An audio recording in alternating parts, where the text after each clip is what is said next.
Baby मैंकी बहुत ही नटखट था। एक दिन घर में खाना खाने बैठा, पर उसके नखरे शुरू हो गए। कभी केला हवा में उछाल देता, कभी कटोरी घुमा देता, कभी हंसते हंसते भाग जाता।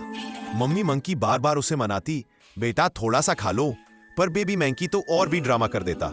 गाल फुला लेता, चम्मच छुपा लेता और केले से नकली माइक बनाकर गाना गाने लगता। आखिर में मम्मी ने कहा, जो सबसे पहले खाएगा उसे सबसे बड़ा केला मिलेगा।